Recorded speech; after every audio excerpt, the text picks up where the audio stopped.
Pension योजनेत मोठा बदल. कर्मचाऱ्यांना जुन्या पेन्शन सारखे ग्रॅच्युइटी लाभ. हजारो कर्मचाऱ्यांसाठी मोठा दिलासा होणार आहे. तर चला पाहूया. UPS मध्ये मोठा बदल जाहीर. कर्मचाऱ्यांना OPS सारखी निवृत्ती व मृत्यू ग्रॅच्युइटी, NPS आणि UPS अंतर्गत 3 नवीन इन्व्हेस्टमेंट ऑप्शन उपलब्ध होणार. तर कर्मचाऱ्यांसाठी वर्ष 2025 अनेक महत्त्वाचे बदल घेऊन आले असून त्यातील सर्वात मोठा बदल unified pension scheme means UPS संदर्भात आहे.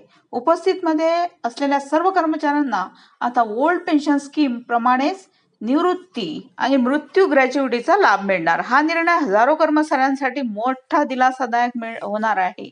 आता सरकारचा नवीन आदेश काय सांगतो? UPS अंतर्गत येणारे कर्मचारीही सेंट्रल सिव्हिल सर्व्हिसेस 2021 अंतर्गत निवृत्ती ग्रॅच्युइटी आणि मृत्यू ग्रॅच्युइटीसाठी पात्र ठरतील.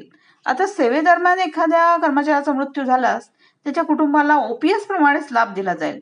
तसेच कर्मचारी सेवेत असताना अपंगत्व किंवा अक्षम झाल्यास OPS सारख्या सुरक्षित लाभांची निवड करण्यास पर्यायही उपलब्ध राहील. तसेच 2 नवीन इन्व्हेस्टमेंट ऑप्शन मंजूर. सरकारने नुकतेच नॅशनल पेन्शन सिस्टीम आणि युनिफाईड पेन्शन स्कीम अंतर्गत कर्मचाऱ्यांसाठी 2 ऑप्शन खुले केलेले आहेत.